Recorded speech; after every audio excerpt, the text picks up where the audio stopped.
Good morning friends.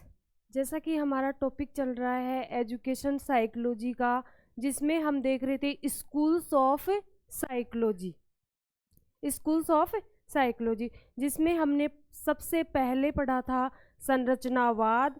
उसके बाद में सेकंड था कार्यवाद या प्रकार्यवाद, और जो थर्ड पढ़ा था मनोविश्लेषणवाद। उसके बाद में हम पढ़ेंगे गेस्टाल्टवाद कि गेस्टाल्टवाद जो विचारधारा है, संप्रदाय है, वो क्या था, क्यों इसका उदय हुआ, और उसके मूल विचार जो है वो क्या है या क्या थे, और इसमें कौन कौन सी अवधारणाएं जो हैं वो हमें दी गई हैं। तो आज की हमारी हेडिंग है गेस्टाल्टवाद।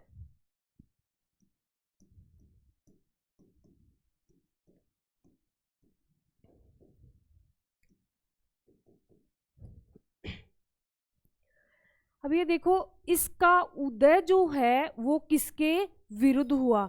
हमने पहले भी देखा था कि जब जब भी किसी विचारधारा का विरोध हुआ है, परिणाम स्वरूप किसी नई जो विचारधारा है या जो नई अवधारणा है उसका उदय हुआ है।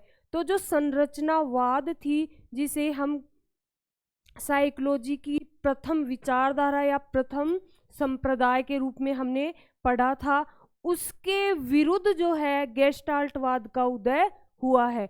यानी कि कह सकते हैं कि गेस्टाल्टवाद का उदय है या ये किसका परिणाम है, तो संरचनावाद के विरुद्ध इसका उदय हुआ है। संरचनावाद के विरुद्ध इसका उदय हुआ है। अब देखते हैं कि जो गेस्टाल्ट जो शब्द है उसकी उत्पत्ति कहाँ से हुई है, यानी कि ये कौन सी भाषा का शब्द है। तो गेस्टाल्ट जो है वो जर्मन भाषा का शब्द है, और ये जर्मनी में ही इसका उद्भव हुआ, यानी कि जर्मनी में ही इसका विकास हुआ 1912 में, 1912 में। तो कोई आपसे पूछे कि गेस्टाल्टवाद जो है उसका उद्भव कब हुआ, 1912 में। और जो गेस्टाल्ट शब्द है वो कौन सी भाषा का है, जर्मन भाषा का, जिसकी उत्पत्ति जर्मनी में 1912 में हुई। अब देखते हैं कि इसका अर्थ जो है गेस्टाल्ट शब्द का वो क्या है। तो वो है पूर्णाकार, समग्रवाद, समाकृतिवाद, और जिसे क्या बोलते हैं कन्फिग्रेशन। पूर्णाकार मतलब ये जो जैसे संरचनावाद जो था वो विश्लेषणात्मक अवधारणा थी, यानी कि उसे टुकड़ों में बांटा गया था। लेकिन गेस्टाल्टवाद का, जैसे गेस्टाल्ट जो शब्द है उसी से क्लियर हो रहा है कि इसका मीनिंग जो है वो क्या है, पूर्णाकार, यानी कि पूरा आकार एक साथ। तो इसका जो अर्थ है इस शब्द का वो है पूर्णाकार, समग्रवाद या समग्राकृति। अब देखते हैं इसके जनक कौन कौन है। तो ये 4 का एक पेयर है, मतलब 4 जो मनोवैज्ञानिक हैं, 4 मनोवैज्ञानिक हैं, उन लोगों ने इसका उद्भव या विकास किया, जिनमें फर्स्ट है Wertheimer, Koffka, Kohler and Kurt Lewin. अब ये देखते हैं कि जो गेस्टाल्टवाद है उसके परिणाम स्वरूप जो अगली विचारधारा का उद्भव होगा, यानी कि ये किस विचारधारा को सपोर्ट करेगा, या ये जो गेस्टाल्टवाद है कौन सी विचारधारा का आधार बनेगा। तो अपनी जो व्यवहारवाद के बाद में हम पढ़ेंगे संज्ञानवाद। तो संज्ञानवाद जो है उसकी जड़ें प्रारंभ होती हैं अपनी गेस्टाल्टवाद से। फिर देखते हैं कि इसका मूल विचार क्या था। तो इसमें विचार दिया गया कि किसी भी विचार या वस्तु उसका प्रत्यक्षीकरण या प्रत्यक्षण पूर्ण, पूर्णाकार और समग्रता से किया जाता है।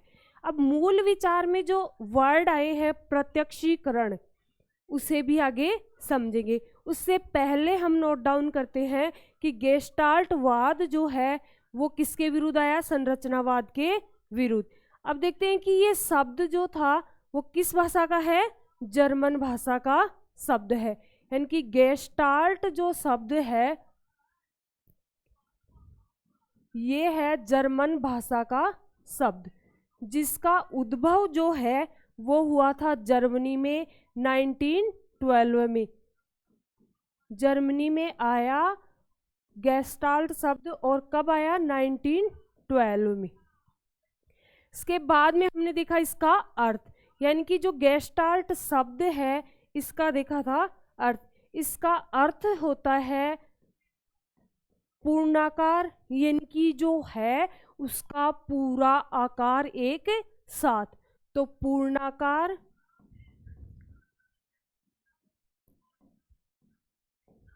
पूर्णाकार हो सकता है। समग्रवाद, यानी कि पेपर में अगर ये क्वेश्चन पूछा जाता है कि गेस्टाल्ट शब्द जो है उसका अर्थ क्या है, तो उसमें पूर्णाकार भी आ सकता है, समग्रवाद भी आ सकता है, समग्राकृति भी आ सकता है, प्लस कन्फिग्रेशन भी आ सकता है।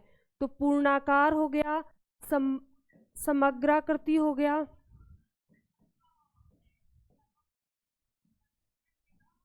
समग्राकृति, इसके अलावा समाकृतिवाद।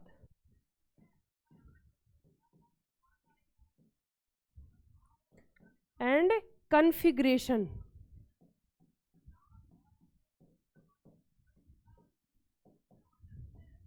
कन्फिग्रेशन। इसके बाद में हमने देखे गेस्टाल्ट वाद जो है उसके जनक कौन कौन है। तो गेस्टाल्ट वाद के जनक जो है वो है Wertheimer, Koffka, Kohler and Kurt Lewin. Wertheimer, Koffka, Kohler और कुर्ट लेविन। कुर्ट लेविन, यानी कि गेस्टाल्टवाद जो विचारधारा है उसमें इन चारों को ही जनक माना जाता है, और इन्होंने ही अपना महत्वपूर्ण योगदान दिया है गेस्टाल्टवाद के उदय और विकसित करने में। अब देखते हैं इसका मूल विचार। इससे पहले हमने एक बात और देखी थी कि संज्ञानवाद जो है उसकी जड़ें हैं गेस्टाल्टवाद में। अब ये मत समझना कि गेस्टाल्टवाद के विरुद्ध आया संरचनावाद, जी नहीं, गेस्टाल्टवाद ने सपोर्ट किया संरचनावाद को, यानी कि गेस्टाल्टवाद जो है उसे ही मान्यता दी संरचनावाद में, प्लस उसमें अपनी ओर से कुछ व्यापक रूप में ऐड कर दिया। तो संरचनावाद जो है उसका आधार कह सकते हैं गेस्टाल्टवाद को। तो नोट लगा के लिखना है कि संरचनावाद जो है, संज्ञानवाद जो है उसकी मूल जड़ें कहाँ हैं? गेस्टाल्टवाद में। गेस्टाल्टवाद में जो है संरचनावाद, संज्ञानवाद की जड़ें हैं। अब देखते हैं इसका मूल विचार। अगर इसकी तुलना यानी कि गेस्टाल्टवाद की तुलना संरचनावाद से की जाए तो मूल अंतर ये है कि गेस्टाल्टवाद में पूर्णाकार, समग्रता या समग्राकृति इन सब का सपोर्ट किया गया है, जबकि जो संरचनावाद था उसमें विश्लेषणात्मक अवधारणा को मान्यता दी है, यानी कि उसमें जो है 3 तत्व बना के उसे खंडों में विभाजित किया था। लेकिन गेस्टाल्टवाद में जो पूर्ण विचार है, कोई वस्तु है उसे समग्र रूप से अध्ययन उसका किया जाता है। तो इसका मूल विचार,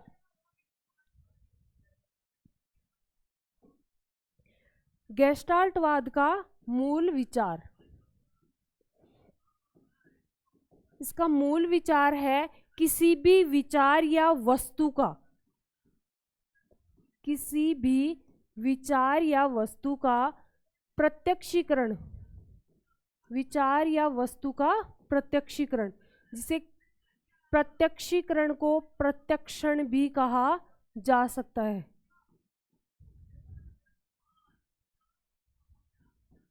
प्रत्यक्षीकरण या प्रत्यक्षण।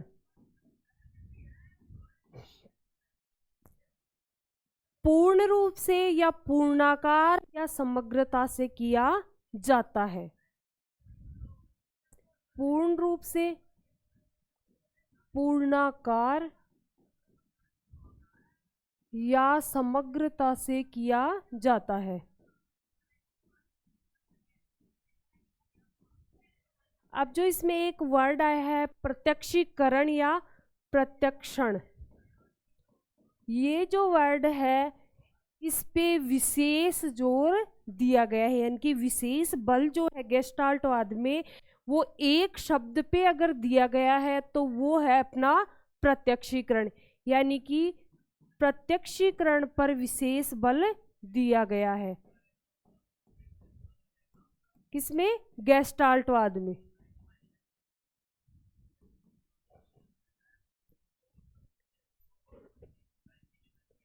अब देखो कि इसमें एक अवधारणा दी गई है SPC, और उसी में आपका प्रत्यक्षीकरण आएगा जिसे प्रत्यक्षण भी कहा जाता है, और उसके थ्रू ही हम समझेंगे कि प्रत्यक्षीकरण जो है वो क्या है। तो इसकी जो अवधारणा थी वो है SPC।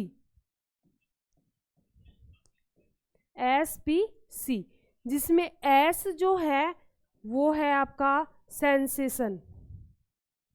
क्या है? सेंसेशन, जिसे बोलते हैं संवेदन।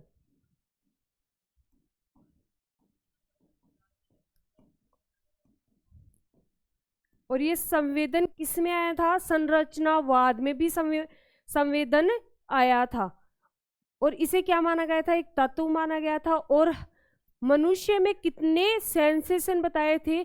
32,000।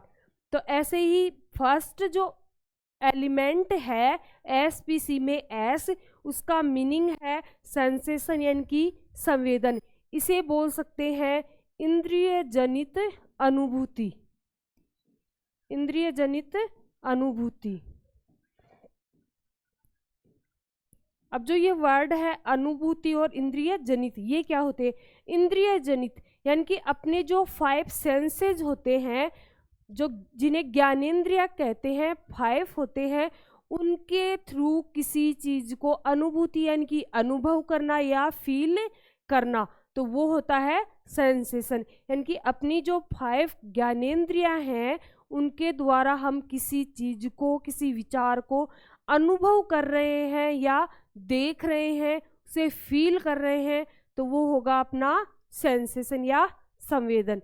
इसके बाद में आता है P, सेकंड एलिमेंट है P, जिसे बोलते हैं परसेप्शन। क्या बोलते हैं? परसेप्शन। और इसका जो मीनिंग है वो होता है हिंदी प्रत्यक्षीकरण, जो कि अपने मूल विचार में यानी कि गेस्टाल्टवाद का जो मूल विचार था उसमें जो वर्ड यूज किया गया है, जिस पे विशेष बल दिया गया है, वो है प्रत्यक्षीकरण। और इसी प्रत्यक्षीकरण को ही बोलते हैं परसेप्शन या प्रत्यक्षीकरण। अब ये देखो कि प्रत्यक्षीकरण जो है वो क्या होता है। तो प्रत्यक्षीकरण होता है जैसे संवेदन में हो गया इंद्रिय जनित अनुभूति। अब इस इंद्रिय जनित अनुभूति को एक अर्थ प्रदान करेंगे तो वो होगा आपका प्रत्यक्षीकरण। इंद्रिय जनित अनुभूति प्लस उसको क्या देंगे? अर्थ। इंद्रिय जनित अनुभूति को अर्थ देना, जिसे बोल सकते हैं, देखो इंद्रिय जनित अनुभूति है, इसे एक वर्ड में बोल सकते हैं सेंसेशन यानी कि संवेदन। तो इसे ऐसे भी बोल सकते हैं कि संवेदन प्लस अर्थ, यानी कि जो संवेदन है उसको एक मीनिंग देना, वो हो गया आपका परसेप्शन या प्रत्यक्षीकरण।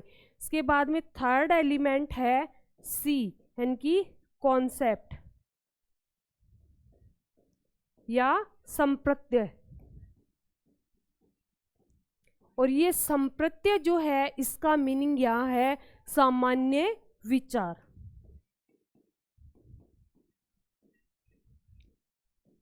अभी देखो गेस्टाल्टवाद में सबसे पहले क्या हुआ? इंद्रियों से अनुभूति हुई, फिर उस अनुभूति को जिसे इंद्रियों ने अनुभव किया है उसे अर्थ प्रदान किया गया। अर्थ प्रदान करने के बाद में एक जनरल फैक्ट निकल के आया जिसे जनरल आइडिया यानी कि सामान्य विचार कहा गया। तो ये हो गई गेस्टाल्टवाद की अवधारणा, गेस्टाल्टवाद की अवधारणा। अब देखो गेस्टाल्टवाद जो है ये किसका आधार है? संज्ञानवाद का। और इसमें जो विशेष बल दिया गया है किसी एक वर्ड पे, किसी एक शब्द पे, वो है अपना प्रत्यक्षीकरण। इसी गेस्टाल्टवाद के अंतर्गत एक और अवधारणा आती है जिसे बोलते हैं प्रेग्नेंज। कई बार ऐसे क्वेश्चन डीपली अगर पूछे जाए तो ऐसे क्वेश्चन बनने की संभावना जो है वो बहुत होती है। तो प्रेग्नेंज क्या है? ये भी जैसे गेस्टाल्ट जो शब्द है वो है जर्मन भाषा का, वैसे ही प्रेग्नेंज जो है वो भी जर्मन भाषा का एक शब्द है और इसका संबंध किससे है? गेस्टाल्टवाद से। और इसका मीनिंग क्या होता है? ग्रुप ऑर्गेनाइजेशन यानी कि समूहीकरण करना या समूह बनाना। अब इसके 4 लॉज हैं यानी कि इसके रूल है, नियम है 4 कि प्रेग्नेंज जो है उसमें क्या होता है? ग्रुप ऑर्गेनाइजेशन यानी कि समूह बनाया जाता है। तो वो समूह जो है वो कैसे बनाए, उसके रूल्स हैं 4। इसमें फर्स्ट है सिंप्लिसिटी, सेकंड है सिमिलरिटी, थर्ड है प्रोक्सिमिटी और फोर्थ है क्लोजर। तो सिंप्लिसिटी यानी कि सरलता, यानी कि वो मैटर जो है ग्रुपिंग अगर कर रहे हैं, ग्रुप बना रहे हैं, ग्रुप ऑर्गेनाइजेशन कर रहे हैं तो उसमें क्या होना चाहिए? सरलता होनी चाहिए। उसके बाद में सेकंड है सिंप्लिसिटी यानी कि सिमिलरिटी यानी कि समानता। जो फैक्ट हम ऐड कर रहे हैं ग्रुपिंग के अंदर यानी कि ग्रुप ऑर्गेनाइजेशन में, हम जो वर्ड फैक्ट जो यूज कर रहे हैं वो समान होने चाहिए। अब देखो जैसे हम ग्रुपिंग कर रहे हैं, हमने सबसे पहले पढ़ लिया शिक्षा मनोविज्ञान का अर्थ, शिक्षा मनोविज्ञान का अर्थ, और उसके जस्ट नीचे हम लोग बोल रहे हैं, उसके जस्ट नीचे ग्रुपिंग अगर कर रहे हैं शिक्षा मनोविज्ञान से संबंधित तो उसमें हम मान लो ऐड कर रहे हैं कि समाज शास्त्र में ऐसा होता है। तो ये जो फैक्ट है इनमें सिमिलरिटी नहीं है, समानता नहीं है। तो प्रेग्नेंज या ग्रुप ऑर्गेनाइजेशन जब करते हैं तो उसमें जो फैक्ट यूज करें उसमें होनी चाहिए सिमिलरिटी यानी कि समानता। थर्ड आया प्रोक्सिमिटी। प्रोक्सिमिटी होता है सामीप्य या निकटता, यानी कि कोई भी फैक्ट जब हम ऐड कर रहे हैं तो उनका निकट संबंध होना चाहिए। फोर्थ है अपना क्लोजर यानी कि आबद्धता, मतलब कोई भी जो ग्रुप ऑर्गेनाइजेशन कर रहे हैं उसमें जो जो फैक्ट हमने ऐड किए हैं वो आबद्ध होने चाहिए। अब एक चीज और है गेस्टाल्टवाद से रिलेटेड कि जो अपनी यूनिट प्लान है, इकाई पाठ योजना है, यूनिट लेसन प्लान है, उसका आधार भी माना गया है गेस्टाल्टवाद को, यानी कि उसका प्रेरणा स्रोत जो है वो है गेस्टाल्टवाद।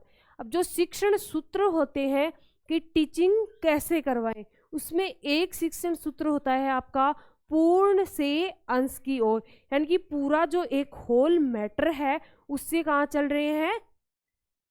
अंश की ओर, यानी कि छोटे छोटे पार्ट की ओर। अब देखो हमने पढ़ा सबसे पहले साइकोलॉजी की, साइकोलॉजी क्या है, उसके बाद में हम पहले पढ़ा साइकोलॉजी का अर्थ क्या है, इसकी क्या क्या परिभाषाएं हैं, इसकी फिर ब्रांच, अलग अलग ब्रांचेज का अध्ययन हम जब करेंगे तो वो हो गया जो अपना मनोविज्ञान है, साइकोलॉजी है, वो तो हो गया पूर्ण यानी कि पूरा स्वरूप। उससे हम बढ़ रहे हैं, उसकी ब्रांचेज को पढ़ रहे हैं तो वो हो गया अंश की ओर बढ़ना। तो अपना जो ये शिक्षण सूत्र है पूर्ण से अंश की ओर, उसका उदय भी, उसका उद्भव भी माना जाता है गेस्टाल्टवाद से, क्योंकि जो गेस्टाल्ट शब्द है उसका अर्थ हमने अभी देखा पूर्ण, पूर्णाकार या समग्र। तो ये पूर्ण से अंश की ओर बढ़ने वाला, टीचिंग करवाने वाला जो शिक्षण सूत्र है उसका उद्भव भी माना जाता है गेस्टाल्ट वाद से। तो सबसे पहले हम लिखते हैं प्रेग्नेंज क्या है।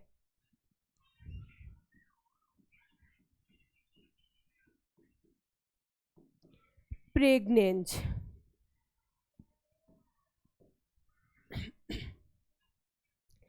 प्रेग्नेंज क्या है?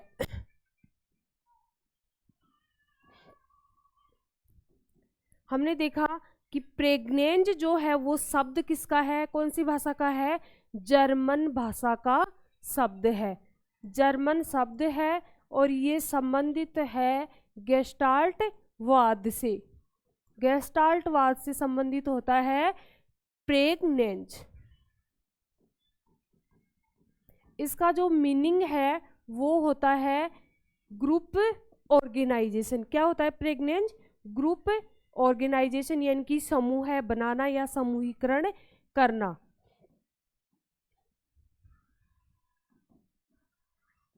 ग्रुप ऑर्गेनाइजेशन या समूहीकरण करना या समूह है बनाना।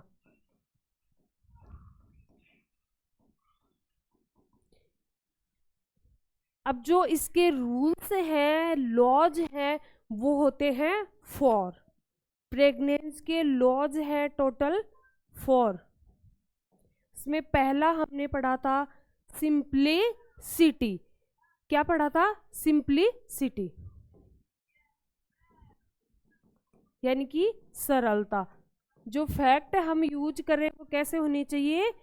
सरल होनी चाहिए, सिंपल होनी चाहिए। अब सेकंड जो हम पढ़ेंगे वो है सिमिलरिटी। क्या है? सिमिलरिटी, जिसे बोलते हैं समानता। फर्स्ट हो गया सिंप्लिसिटी, सेकंड है सिमिलरिटी और थर्ड था अपना प्रॉक्सिमिटी।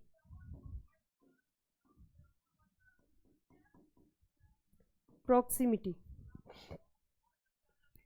इसका मीनिंग होता है सामीप्य या निकटता, यानी कि उनमें संबंध कैसा होना चाहिए?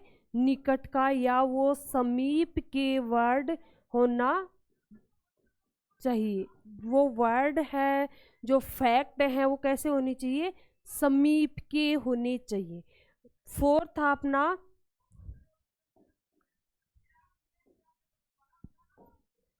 था अपना क्लोजर, यानी कि आबद्धता। तो ये हो गए अपने 4 लॉज ऑफ प्रेग्नेंस। इसके बाद में 2 फैक्ट और देखे कि जो अपनी इकाई पाठ योजना है उसका उद्भव या प्रेरणा स्रोत है गेस्टाल्टवाद। इकाई, ये देखो यूनिट वाला है ना कि डेली वाला। दैनिक पाठ योजना नहीं है, ये है इकाई पाठ योजना। इकाई पाठ योजना है, इसका प्रेरणा स्रोत है गेस्टाल्टवाद।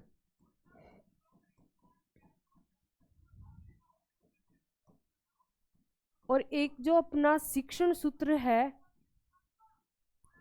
पूर्ण से अंश की ओर, पूर्ण से अंश की ओर, उसका उद्भव भी हुआ गेस्टाल्टवाद से।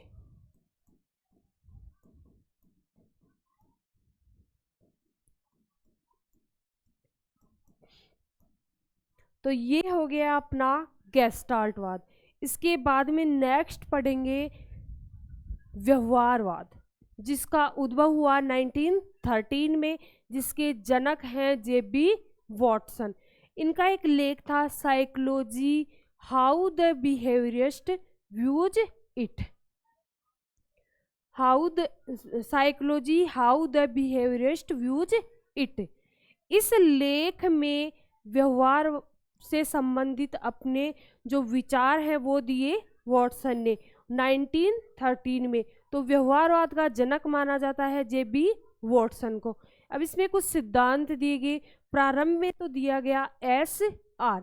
एस का मीनिंग यहाँ है उद्दीपक स्टिमुलस, और आर का है रेस्पॉन्स यानी कि अनुक्रिया। इसके बाद में इसी थ्योरी को इन्होंने चेंज किया एस ओ आर में, जिसमें एस वो सेम वही उद्दीपक, ओ जो था वो था जीव, और आर जो थी फिर से वही अनुक्रिया।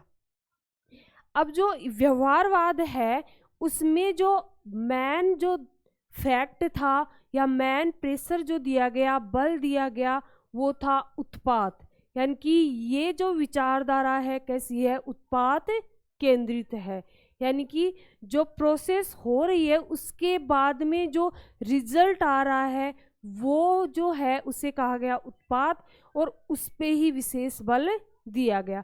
अब इसमें ये कहा गया कि जो अवलोकनीय या प्रेक्षणीय व्यवहार है केवल उसका ही अध्ययन किया जाता है। इसमें कहा गया कि मस्तिष्क यानी कि अपने माइंड में चलने वाली जो मानसिक क्रियाएं हैं, संक्रियाएं हैं, उनका अध्ययन जो है वो संभव नहीं है। और ये जो फैक्ट उन्होंने दिया या मान्य विचार जो दिया, ये व्यवहारवाद को संकीर्ण अर्थ प्रदान करा है। इसमें कहा जा रहा है कि अवलोकनीय जो विचार है, अवलोकनीय जो व्यवहार है, केवल उसका ही अध्ययन किया जा रहा है। एक थियरी दी गई इसमें, black box theory. Black box theory, अब ये ब्लैक बॉक्स थियरी क्या है, इसके साथ ही हम एक और फैक्ट देखते हैं कि इसमें जो जॉन लॉक थे उन्होंने एक अपनी तरफ से एक टर्म दिया था टेबुला रासा, यानी कि टेबुला रासा की जो अवधारणा थी उसको भी स्वीकार किया गया। तो ब्लैक बॉक्स थियरी और टेबुला रासा, इसका मीनिंग है जन्म के समय बालक जो है उसका मस्तिष्क जो है कोरी स्लेट होता है, कोरी स्लेट होता है, यानी कि उस पे कुछ भी नहीं होता है, यानी कि बच्चा जो है जन्म ले रहा है तो उसका माइंड जो है बिल्कुल खाली होता है।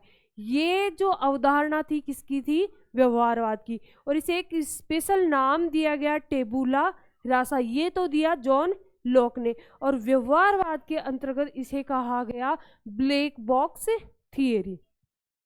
इसके अलावा इसमें कहा गया कि पूर्व ज्ञान जो है वो, जैसे संज्ञानवाद में पूर्व ज्ञान की अवधारणा जो है उस पर विशेष बल दिया जाता है कि पूर्व ज्ञान होता है, बालक में पूर्व ज्ञान होता है, पूर्व ज्ञान के आधार पे हम जो है अध्ययन करवाएंगे ये सब।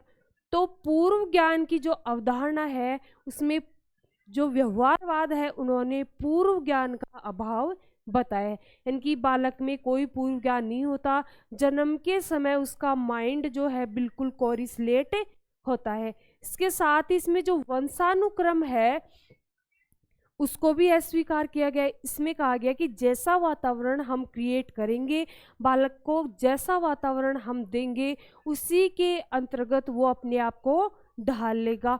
वंशानुक्रम जो है यानी कि जीन्स जो है जिनके थ्रू बालक में जो कुछ एक फैक्ट्स जो है वो अपने जीन से यानी कि अपने वंश से उसने ग्रहण किए हैं, तो जो वंशानुक्रम है उसको इसमें अस्वीकारा गया है। इसके अलावा इसमें कहा गया कि व्यवहार जो है उसका सटीक मापन किया जा सकता है। क्यों, देखो इसमें ये बात की गई है ना कि अवलोकनीय व्यवहार जो है केवल उसका ही अध्ययन किया जाएगा, तो जो व्यवहार हम जो देख रहे हैं उसका सटीक मापन संभव है, साथ ही वस्तुनिष्ठ और वैज्ञानिक अध्ययन भी संभव है, उसका अनुबंधन होना ही अधिगम है, यानी कि जैसे ही उद्दीपक ने अनुक्रिया की और उसमें एक अनुबंधन उनमें बन गया तो वो ही क्या हो गया, अधिगम, यानी कि उसने वो चीज सीख ली। इसके अलावा मनोविज्ञान के अध्ययन के विषय में मानव के अलावा पशु पक्षियों को फिर शामिल किया गया, यानी कि SR जो थी इसे चेंज किया इन्होंने SOR में, तो इसमें O जो है वो क्या है, जीव, तो इसने इस जीव के अंतर्गत केवल मानव को ही नहीं पशु पक्षियों को भी शामिल किया, और जो संकीर्ण विचारधारा का स्वरूप दे रहे थे एक धारणा कि अवलोकनीय जो व्यवहार है केवल उसका अध्ययन किया जाएगा, जिसमें मानव जो था उसका ही अवलोकनीय व्यवहार था, लेकिन यहाँ पे पशु पक्षियों को शामिल करके व्यवहारवाद को व्यापकता थोड़ी मिली। तो ये था अपना व्यवहारवाद।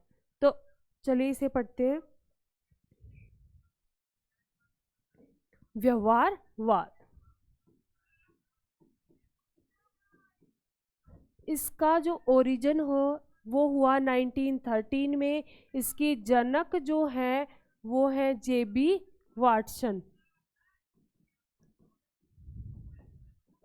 जेबी वाटसन, इनका लेख था, इनका क्या था, एक लेख था जिसके अंतर्गत इन्होंने व्यवहारवाद की अवधारणा जो है उसका उससे रिलेटेड अपने विचार दिए और व्यवहारवाद का उदय हुआ। तो इनका जो लेख था वो था साइकोलॉजी। जेबी वॉटसन का एक लेख था psychology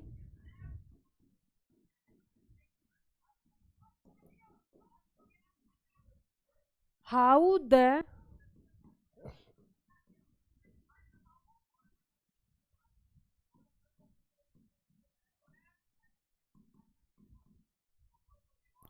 how the behaviorist views it, views it। ये जो लेख था इसके अंतर्गत दिया जेबी वॉटसन ने व्यवहारवाद। इसके बाद में देखो कि इसमें एक सिद्धांत दिया गया जिसे कहा गया SR। मतलब हम इसकी पूरी, इन जो स्कूल्स या संप्रदाय हैं इनकी पूरी डिटेल ना पढ़ के इनके मेन फैक्ट्स पढ़ेंगे कि इसमें से कुछ रहे भी ना और कुछ ज़्यादा मैटर भी इकट्ठा ना हो। तो व्यवहारवाद में सिद्धांत दिया गया SR प्रारंभ में, और इसे चेंज किया बाद में SOR में। यहाँ S है उद्दीपक, R है अनुक्रिया, R है अनुक्रिया। अब ये देखो जैसे चेंज किया SOR में तो S वही सेम उद्दीपक होगा, R जो है वही सेम होगी अनुक्रिया।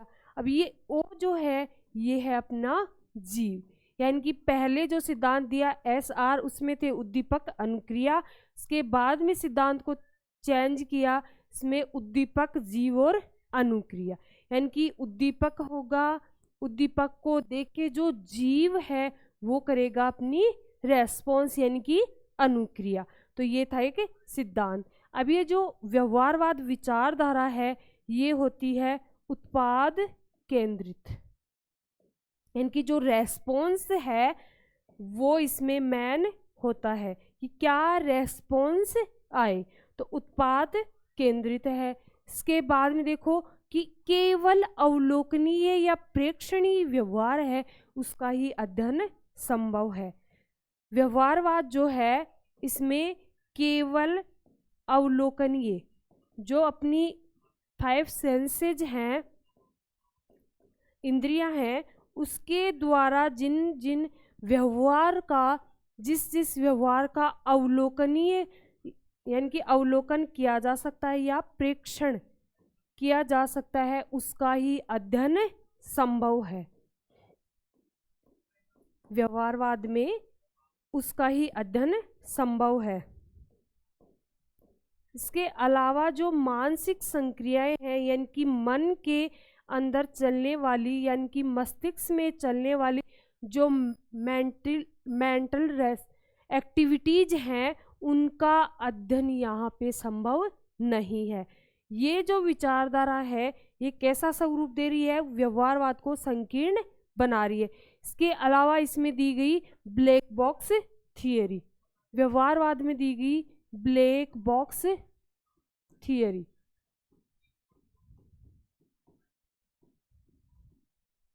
ब्लैक बॉक्स थियरी दी गई प्लस टेबुला रासा, ये अवधारणा दी थी जॉन लॉक ने, को स्वीकारा गया। अब ये क्या होते हैं दोनों, ये होते हैं कि जन्म के समय मस्तिष्क जो है वो कैसी है, कोरी स्लेट है, यानी कि वो बिल्कुल खाली है, उसमें कोई पूर्व ज्ञान वगैरह कुछ भी नहीं होता है। जन्म के समय मस्तिष्क कोरी प्लेट है।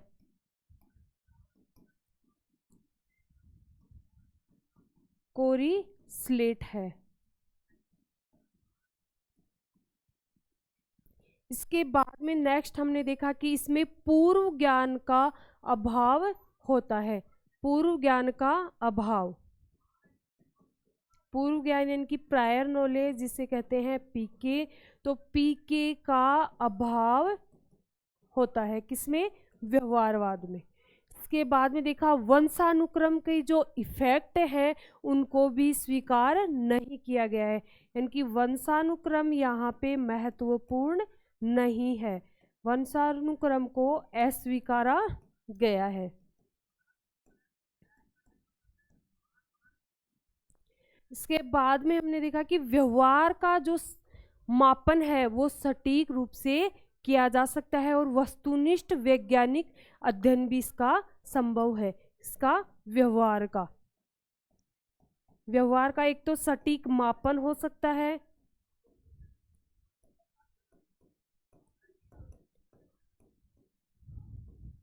और इसका अध्ययन जो है वस्तुनिष्ठ वैज्ञानिक पद्धति से किया जा सकता है।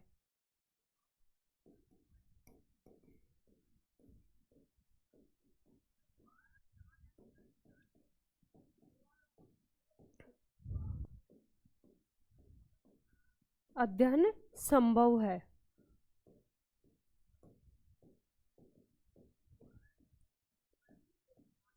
नेक्स्ट हमने देखा कि इसमें अधिगम क्या होता है, अनुबंधन होना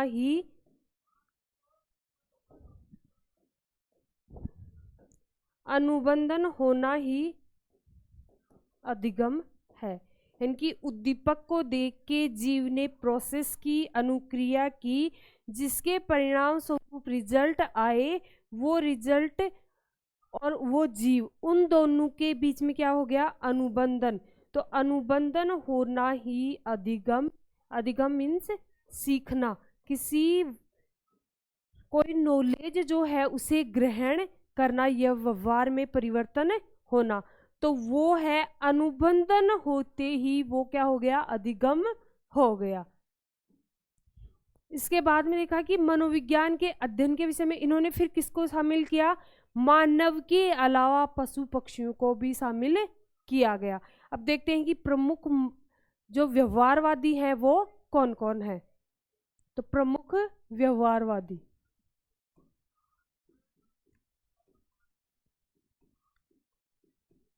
एक तो हमने देखी इसकी जनक वॉटसन,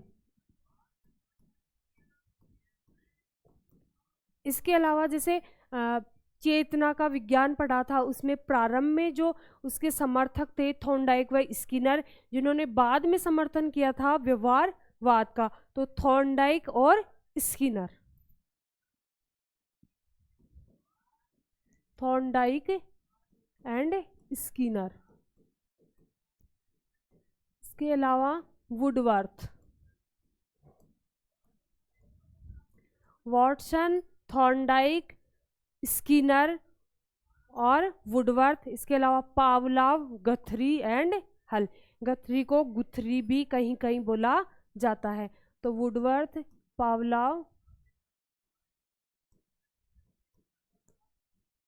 गथरी एंड हल आदि, ये हो गए अपने प्रमुख व्यवहारवादी या व्यवहारवाद का समर्थन करने वाले मनोवैज्ञानिक।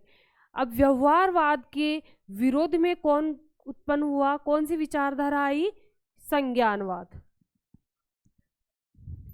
तो नेक्स्ट जो अपनी विचारधारा है या संप्रदाय है वो है अपना संज्ञानवाद। अब ये संज्ञानवाद है, उसका उदय जो है वो किसके विरुद्ध हुआ, व्यवहारवाद के विरुद्ध। व्यवहारवाद के विरुद्ध जो नई विचारधारा आई और नया संप्रदाय बना, उसे कहा गया संज्ञानवाद। अब इसका प्रतिपादक किसे माना गया? नेसर नामक मनोवैज्ञानिक को इसका यानी कि संज्ञानवाद का प्रतिपादक माना गया। तो इसके प्रतिपादक हैं नेसर।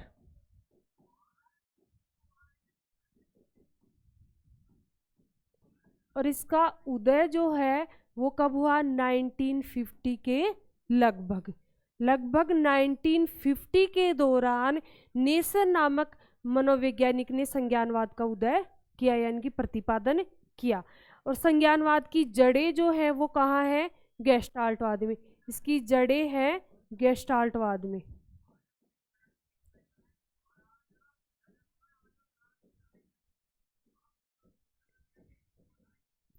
इसके बाद में देखो, इसमें भी सिद्धांत दिए गए।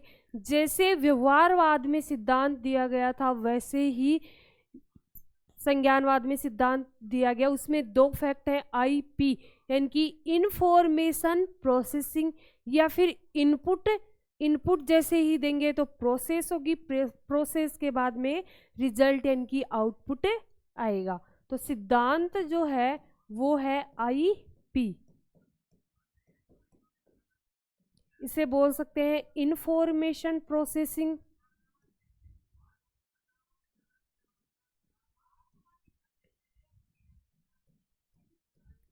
या बोल सकते हैं इनपुट देंगे तो क्या होगी? प्रोसेस होगी, तो प्रोसेसिंग। और उसके बाद में प्रोसेसिंग के बाद में आएगा रिजल्ट, जिसे बोलेंगे आउटपुट। यानी कि अगर इनपुट कुछ दे रहे हैं और प्रोसेस हो रही है तो उसके बाद में रिजल्ट यानी कि आउटपुट जरूर आएगा। अब जैसे व्यवहारवाद जो है वो उत्पाद केंद्रित था, यानी कि उत्पाद पे विशेष बल दिया गया था, वैसे ही संज्ञानवाद में महत्वपूर्ण क्या है? प्रक्रिया या प्रोसेस, जिसे संक्रिया प्रक्रिया भी कहा जा सकता है। इनकी संज्ञानवाद जो है वो प्रक्रिया केंद्रित या संक्रिया केंद्रित, प्रक्रिया या संक्रिया या प्रक्रिया केंद्रित होता है। और व्यवहारवाद होता है उत्पाद केंद्रित, यानी कि यहाँ पे जो प्रोसेस है उस पे मेन फोकस किया गया है। जबकि जो व्यवहारवाद था उसमें जो रिजल्ट आ रहा था उत्पाद, उस पे विशेष बल दिया गया। अब उसमें यानी कि व्यवहारवाद में क्या था? केवल अवलोकनीय व्यवहार का ही अध्ययन किया जाता था, लेकिन इसमें अवलोकनीय के साथ अनअवलोकनीय यानी कि मानसिक संक्रियाएं हैं, मस्तिष्क में चलने वाली जो मानसिक एक्टिविटीज हैं उनका अध्ययन भी किया जाता है। यानी कि इसमें कहा गया कि मानसिक संक्रियाएं या अनअवलोकनीय व्यवहार, जिन्हें 5 जो सेंसेज हैं अपनी, उनके थ्रू अवलोकन उनका नहीं किया जा सकता, उनका प्रेक्षण नहीं किया जा सकता। तो वो जो व्यवहार है, मानसिक संक्रियाएं हैं, मानसिक एक्टिविटीज हैं, साथ ही जिनका अवलोकन संभव नहीं है, तो उनका भी अध्ययन किया जाता है। मानसिक संक्रिया या अनअवलोकनीय व्यवहार, उसका अध्ययन संभव है। किसमें? संज्ञानवाद में अध्ययन संभव है। इसके बाद में है कि सटीक वैज्ञानिक अध्ययन भी संभव है।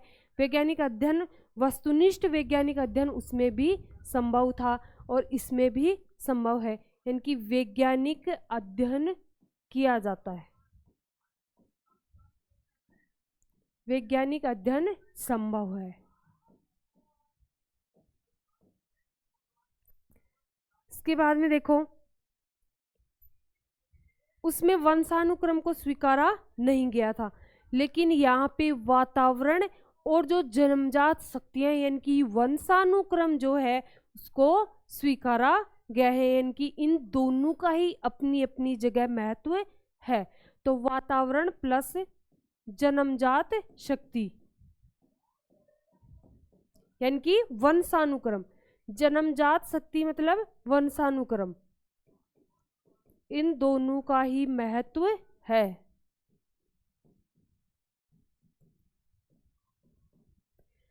अब व्यवहारवाद जो है उसमें दी गई थी कौन सी थियरी, ब्लैक बॉक्स थियरी, और यहाँ पे दी गई व्हाइट बॉक्स थियरी, यानी कि वहां पे कोई नॉलेज नहीं था, लेकिन यहाँ पे व्हाइट बॉक्स थियरी दी गई और इसमें कहा गया कि पीके यानी कि पूर्व ज्ञान जो है उसकी अवधारणा को स्वीकारा गया है। तो पीके को स्वीकारा गया है, और ये जो पीके है, पूर्व ज्ञान है, इसे जीन पियाजे ने एक विशेष नाम दिया है, स्कीमा। जीन पियाजे ने नाम दिया है स्कीमा, जो क्या होता है, पूर्व ज्ञान, और पूर्व ज्ञान की अवधारणा को स्वीकारा गया है संज्ञानवाद में। अब इसमें एक चीज और है, उसमें क्या थी, अनुबंधन होना ही क्या था, अधिगम। लेकिन यहाँ पे अधिगम क्या होता है कि यांत्रिक ना होके, यांत्रिक कार्य या क्रिया ना होके सोच समझकर किया जाने वाला कार्य है। तो ये और देखो कि अधिगम क्या है संज्ञानवाद के अकॉर्डिंग, अधिगम है सोच समझकर किया जाने वाला कार्य, यानी कि अधिगम यांत्रिक ना होके क्या है, सोच समझकर किया जाने वाला कार्य है। तो ये हुआ अपना संज्ञानवाद, ये हो गया अपना संज्ञानवाद।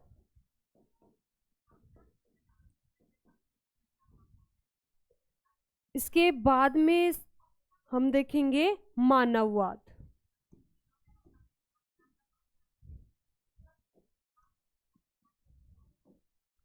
नेक्स्ट देखेंगे मानववाद। मानववाद जो है वो भी व्यवहारवाद के खिलाफत में आया, यानी कि उसके विरुद्ध आया।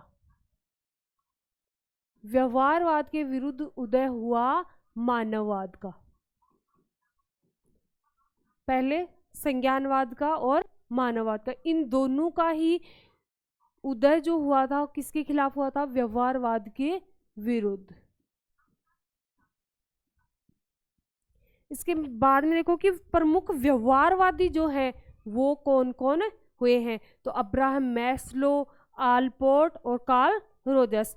तो अब्राहम मैस्लो जो है उन्होंने अभिप्रेरणा में आवश्यकता पदानुक्रम का सिद्धांत दिया था। आलपोर्ट ने व्यक्तित्व के प्रकार बताए थे। इसके अलावा कार्ल रोजर्स जो है उन्होंने आत्म संप्रत्यय की अवधारणा का विकास किया था, और इनको माना गया है प्रमुख मानववादी। इसमें 3 नाम प्रमुख हैं। फर्स्ट है मैस्लो, जिन्होंने दिया था आवश्यकता पदानुक्रम का सिद्धांत। आवश्यकता पदानुक्रम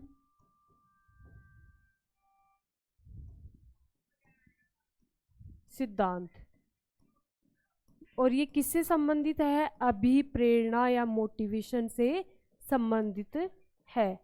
इसके अलावा अब्राहम मैस्लो के अलावा है आलपोर्ट, इन्होंने बताए थे व्यक्तित्व के प्रकार। और जो थर्ड है कार्ल रोजर्स, ये व्यक्तित्व में पढ़ लेंगे। कार्ल रोजर्स जो है इन्होंने दिया था आत्म संप्रत्यय का कॉन्सेप्ट, आत्म संप्रत्यय।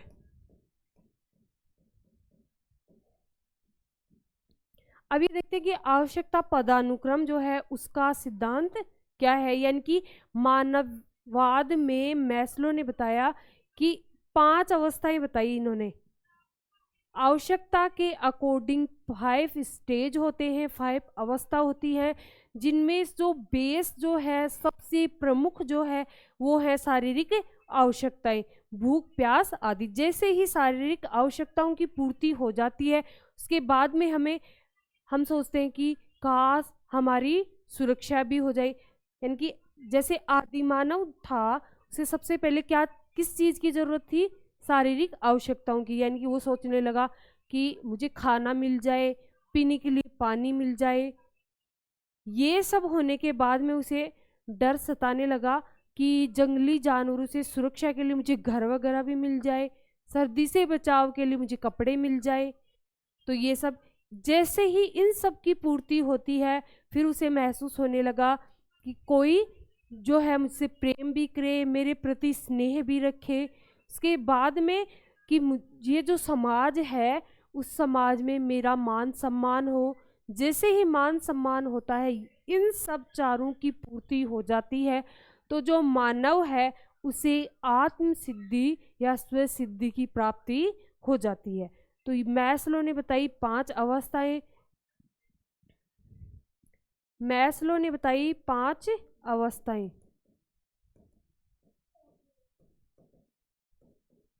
इसमें सबसे फर्स्ट है, सबसे बेस पे है शारीरिक आवश्यकताएं, जैसे भूख प्यास। इसके बाद में थी सुरक्षा। क्या थे? सुरक्षा। सुरक्षा के बाद में आया प्रेम स्नेह। प्रेम स्नेह के बाद में आया मान सम्मान। और मान सम्मान के बाद में क्या प्राप्त हुई मानव को? आत्म सिद्धि या स्व सिद्धि। तो ये हो गया अपना मानववाद। इसके बाद में 2 छोटे छोटे और हैं जिनको सिर्फ समझ लेते हैं कि साहचर्यवाद। साहचर्यवाद दिया था जॉन लॉक ने, और इस पे जो सिद्धांत दिया गया था वो था SR। और देखो व्यवहारवाद में भी आया था SR। तो हम कह सकते हैं कि साहचर्यवाद जो है व्यवहारवादी विचारों से प्रेरित था। साहचर्यवाद वादी अधिगम के सिद्धांत भी कहलाते, जैसे कुछ अधिगम के सिद्धांत हैं उनको कहा जाता है साहचर्यवादी अधिगम सिद्धांत, जिसमें थॉर्नडाइक का है संबंधवाद, पावलाव का है शास्त्रीय अनुबंधन, स्किनर का है क्रिया प्रसूत, और गथरी का है कर्मित अनुबंधन सिद्धांत। तो इन जो सिद्धांत हैं अधिगम के, लेकिन इनको कहा जा सकता है साहचर्यवादी अधिगम सिद्धांत। और साहचर्यवाद जो है इसके प्रतिपादक कौन है? John Locke. साहचर्यवाद इसके प्रतिपादक हैं जॉन लॉक। कौन है? John Locke. और इसका सिद्धांत जो है SR सिद्धांत था, और ये व्यवहारवाद से प्रेरित थे। यानी कि व्यवहारवाद के जो विचार थे उनसे प्रेरित थे, व्यवहारवादी विचारों से प्रेरित।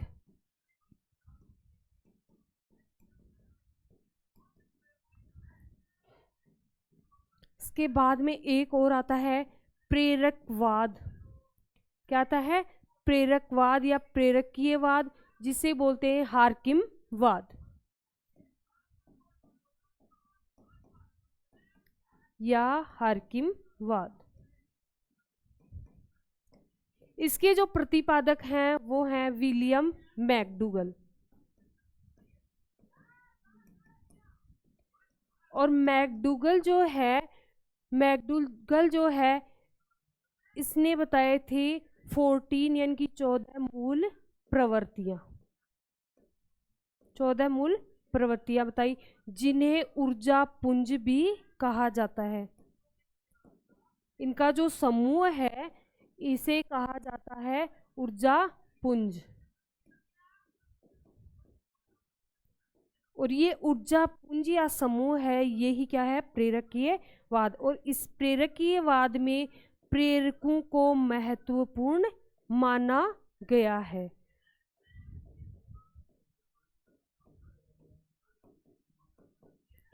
तो ये हो गए अपने जो स्कूल्स ऑफ साइकोलॉजी है वो। अब ये देखो कि मनोविज्ञान की शिक्षा में देन क्या है, बालक को महत्व प्रदान किया है, यानी कि वर्तमान में जो एजुकेशन है वो कैसी है, चाइल्ड सेंटर्ड यानी कि बालक केंद्रित। इसके अलावा बालक की अवस्थाओं को महत्व दिया गया कि जैसे जैसे जो जो स्टेज होगी उसके अकॉर्डिंग शिक्षा दी जाएगी। फिर बालक के व्यवहार का ज्ञान प्रदान करेगी, व्यक्तिगत विभिन्नताएं जो हैं उनको ध्यान में रख के एजुकेशन दी जाएगी, बालक की रुचियाँ उसकी मूल प्रवृत्तियों को महत्व दिया जाएगा, खेल आधारित विधियों को महत्व दिया जाएगा। इसके अलावा आत्म अनुशासन व पाठ्य सहगामी जो क्रियाएं हैं उनको भी महत्व दिया गया है। तो ये हो गया अपना मनोविज्ञान। हमने शिक्षा को देख लिया कि शिक्षा क्या है, प्लस मनोविज्ञान को देख लिया। अब जो नेक्स्ट टर्म आता है वो है अपना एजुकेशन साइकोलॉजी। हमारे सिलेबस में भी दिया गया है एजुकेशन साइकोलॉजी। ये हमने एक बेस तैयार कर लिया है कि शिक्षा मनोविज्ञान जो है एक्चुअल में है क्या, यानी कि मनोविज्ञान की ब्रांच है। जैसे ही हमने पढ़ा कि मनोविज्ञान की ब्रांच है तो हमारे सामने एक प्रश्न ये आया है कि मनोविज्ञान क्या है। मनोविज्ञान के साथ हमने शिक्षा को जोड़ा तो शिक्षा क्या है। इन सबको समझने के बाद में हमारा नेक्स्ट टॉपिक होगा शिक्षा मनोविज्ञान का क्षेत्र, प्रकृति, उसके अंदर शिक्षण विधियां कौन कौन सी हैं, परिभाषाएं क्या हैं। तो आज के लिए इतना ही, मिलते हैं कल नए टॉपिक के साथ। शिक्षा मनोविज्ञान का क्षेत्र, प्रकृति, परिभाषाएं। तो आज के लिए इतना ही। जय हिंद, जय भारत, राम राम।